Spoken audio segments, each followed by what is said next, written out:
اسلامی تعلیمات، اسلام پر عمل۔ اسلام محض 5 حرفوں کا سنگم نہیں ہے۔ اسلام کی سیڑھی ہمیں زمین سے آسمان کی بلندی تک لے جا سکتی ہے۔ قرآن کریم فرقان حمید بلا شبہ ایک ایسی مقدس باعمل کتاب ہے اور روشن راہ ہے جو انسان کو مادی زمین یعنی دنیاوی زندگی، یعنی یہ جو جسم ہے یہ مادیات سے بنی ہے، یہ جو جسم ہماری ہے یہ مٹی سے بنی ہوئی ہے، اور مٹی ہی کی چیز ہم کھاتے ہیں تو زندہ رہ پاتے ہیں۔ لہذا یہ مادی چیز، یہ مادی بدن، یہ مادی زمین دنیاوی زندگی سے روحانی بلندیوں اور آسمانی ہدایت تک لے جا سکتی ہے۔ یہ انسانی روح، یہ انسان کی روح اور انسان کے اندر کا عقل، اس کے لیے ترقی کی وہ سیڑھی اسلام مہیا کرتی ہے، پرووائڈ کرتی ہے، جس پر اگر ہم عمل کریں،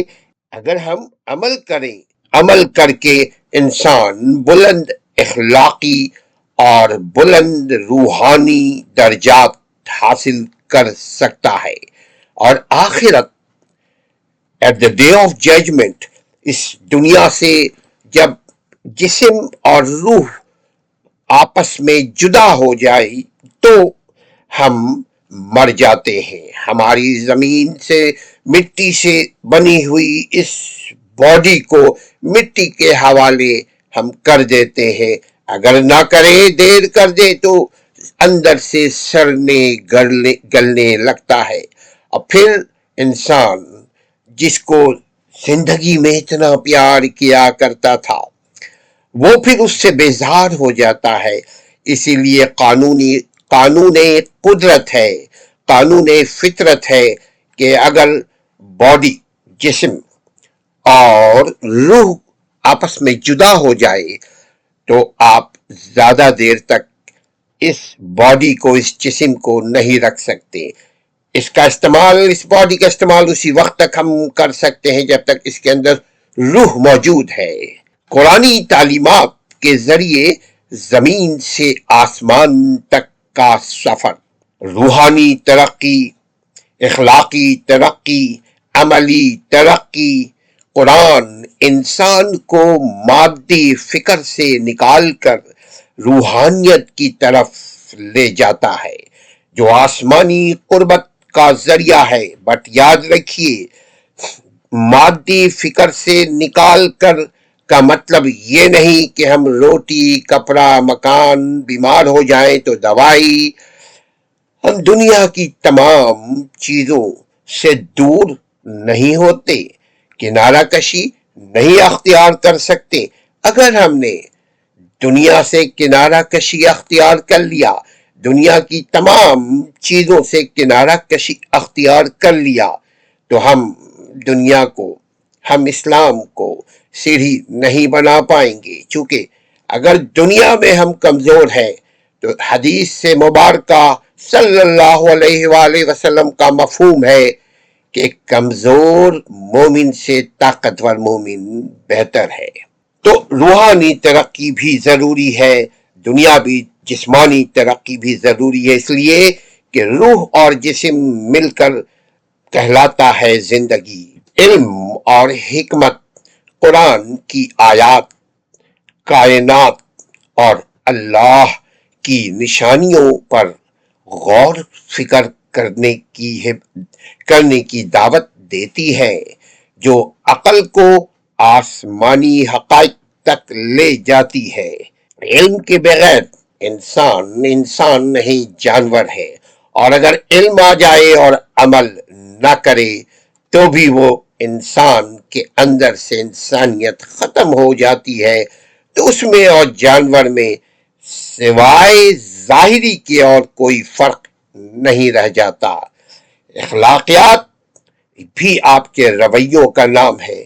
اخلاقی بلندی قرآن کے احکامات پر عمل کر کے انسان اشرف المخلوقات کے درجے پر پہنچتا ہے، فائز ہو جاتا ہے۔ یہی سیڑھی ہے، یہ سیڑھی قرآن مجید انسان کو دنیاوی پستیوں سے نکال کر، دنیاوی کمزوریوں سے نکال کر، دنیاوی پریشانی، غربت صرف پیسوں کی کمی کو نہیں کہتے، اگر عقل کی کمی بھی ہو تو بھی غربت کہیں گے، اگر اخلاق کی پستی ہو تو بھی کہیں گے یہ اخلاقی طور پر غریب ہے۔ عربی والا غریب نہیں، اردو والا غریب۔ تو یہ سیڑھی قرآن انسان کو دنیاوی پستیوں سے نکال کر بلند اخلاق اور اللہ سبحانہ و تعالیٰ کی رضا کے آسمان تک لے جا سکتی ہے، اگر ہم اسلام پر عمل کریں، اگر ہم سمجھیں کہ یہ قرآن ہمارے لیے سیڑھی ہے، ہمارے لیے ترقی کی راہیں کھولتی ہے۔ سیڑھی قرآن ہمیں زمین سے آسمانوں تک لے جانے کا ذریعہ ہے۔ یہ بات بالکل درست ہے۔ قرآن مجید کو ایک ایسی روحانی سیڑھی سے تشبیہ دی جا سکتی ہے جو انسان کے اخلاق، انسان کے کردار، انسان کا رویہ، انسان کا برتاؤ، انسان کی بول چال، انسان کی نیت اور ارادے، انسان کی روح کو پستی سے بلندی پر لے جانے کا یہی اسلام ذریعہ ہے۔ یعنی اخلاق اور روح کو پست ترین درجے سے بلند ترین درجے تک، یعنی آسمانی رفعتوں اور اللہ کے قرب تک پہنچا دیتی ہے۔ یہی قرآن، یہی اسلام، یہی فرمان۔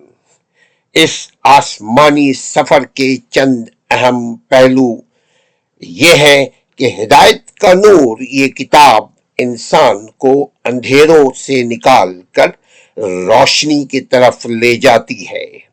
روحانی بالغی، روحانی بلوغت، روحانی عروج۔ قرآن کی تلاوت، قرآن کو سمجھ کر تلاوت کریں، قرآن پر عمل کریں، اپنے اندر سے اندھیروں کو نکالنے کا ذریعہ قرآن کو بنائیں، اور قرآن یعنی وحی الہی اور نبی کا فرمان یعنی لائف آف محمد صلی اللہ علیہ وآلہ وسلم کو اگر ہم اپنی اندر کی زندگی میں لے کر آئیں گے تو باہر کی زندگی نظر آنے لگے گی تبدیلی ہوتی ہوئی۔ قرآن کی تلاوت، حدیث پر عمل اور اس پر، ان دونوں پر عمل سے انسان کا تعلق زمین کی مادی زندگی سے بڑھ کر خالق حقیقی اللہ کائنات سے جڑ جاتا ہے، خالق کائنات سے جڑ جاتا ہے۔ بلند درجات اللہ سبحانہ و تعالیٰ کے آخری نبی عربی صلی اللہ علیہ وآلہ وسلم کی حدیث مبارکہ کے مطابق جنت میں انسان سے کہا جائے گا کہ قرآن پڑھتا جا اور درجات کی سیڑھیاں چڑھتا جا۔ سبحان اللہ۔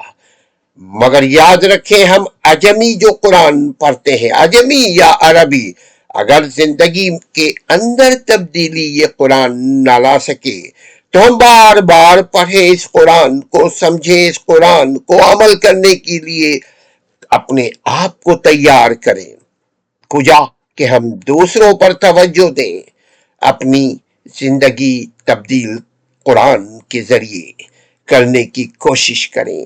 اگر ہم آپ قرآن کے کسی خاص موضوع یا کسی خاص صورت کی فضیلت کے بارے میں جاننا چاہتے ہیں تو ضرور جانیں۔ قرآن کو ہم سورہ فاتحہ سے لے کر سورہ ناس تک پڑھ سکتے ہیں، دیکھ سکتے ہیں، سمجھ سکتے ہیں اپنی زبان میں۔ قرآن کو سمجھنے کے لیے ہمیں کیا کرنا چاہیے تاکہ قرآن پر عمل کرنے میں آسانی ہو؟ یاد رکھیں، اگر ہم کسی چیز کو سمجھیں گے نہیں تو عمل کرنا بہت مشکل ہے۔ قرآن کو اپنی زبان میں سمجھنے کی ہم آج کے اس دور میں بہت آسان ہے۔ ہر ایک شخص کے پاس ایک موبائل ہے، آپ اس میں جو چاہیں ڈالیں، آپ اس پہ ڈالیں کہ جی ہمیں قرآن کا ترجمہ چاہیے، آپ کو قرآن کا ترجمہ مل جائے گا۔ کسی بھی مترجم کا ترجمہ آپ حاصل کر سکتے ہیں۔ جنت میں کون سے درجات قرآن سے حاصل ہوں گے؟ قرآن کو سمجھنے کے لیے ہمیں کیا کرنا چاہیے؟ جنت میں کون سے درجات قرآن سے حاصل ہوں گے؟ قرآن پر عمل کرنے سے حاصل ہوں گے، کیونکہ یہی قرآن ہمیں دنیا پرست بنا سکتا ہے اگر ہم اس پر عمل نہ کریں، اور یہی قرآن ہمیں دنیا کو ہمارے قدموں کے نیچے لا سکتا ہے اگر ہم اس پر اخلاص کے ساتھ، اللہ کی رضا کے ساتھ، خوف الہی کے ساتھ عمل کرنے کی کوشش کریں۔ اس روحانی سفر میں قرآن کی مشکلات کا حل قرآن ہی میں موجود ہے۔ قرآن انسانیت کی رشد و ہدایت کے لیے، ہماری رہنمائی کے لیے، دین دنیا کی بھلائی کے لیے، بازار سے اقتدار تک ہمیں پہنچانے کے لیے ہماری وابستگی کن لوگوں کے ساتھ ہے، یہ بھی قرآن ہمیں سکھاتا ہے۔ قرآن کی ایک خوبی یہ ہے کہ اگر ہم قرآن کو جس نیت سے پڑھیں گے، اگر ہم قرآن کو اپنی ہدایت کے لیے پڑھیں گے تو آنکھوں سے آنسو روانہ ہو جائے گی، اور قرآن کو اگر ہم دوسروں کے لیے پڑھیں گے تو اور خود کو نیگلیکٹ کر دیں گے تو ہم جانتے ہیں کہ نہ خدا ملے گا نہ وصال دنیا۔ کوشش کریں کہ قرآن کا پہلا اور بنیادی منشور انسانیت کی ہدایت، توحید کا قیام، اور اپنی زندگی سے لے کر اپنے ارد گرد تک عدل و انصاف پر مبنی اپنے آپ اور اپنے معاشرے کا قیام، جس کا آغاز وحی الہی کے ذریعے کیا جاتا ہے۔ یہ منشور انسان کو مقصد حیات سمجھنے اور دنیا اور آخرت میں کامیابی حاصل کرنے کی راہ دکھاتا ہے۔ اسلام کی سیڑھی قرآن ہے، اسلام کی سیڑھی نبی کا فرمان ہے، اسلام کی سیڑھی میرا آپ کا عمل ہے، اسلام کی سیڑھی اخلاص ہے، اسلام کی سیڑھی اخلاق ہے، اسلام کی سیڑھی عمل ہے۔ اگر ہم پہلا قدم رکھیں گے سیڑھی پر تو دوسرا قدم رکھنے میں آسانی ہو جائے گی۔ قرآن کریم کو زندگی کے رشد و ہدایت کے لیے ہم سمجھیں، قرآن رب کی رضا کے لیے پڑھیں، قرآن دین دنیا کو روشن کرنے کے لیے پڑھیں، سمجھیں، عمل کریں۔ وما علینا الا البلاغ المبین۔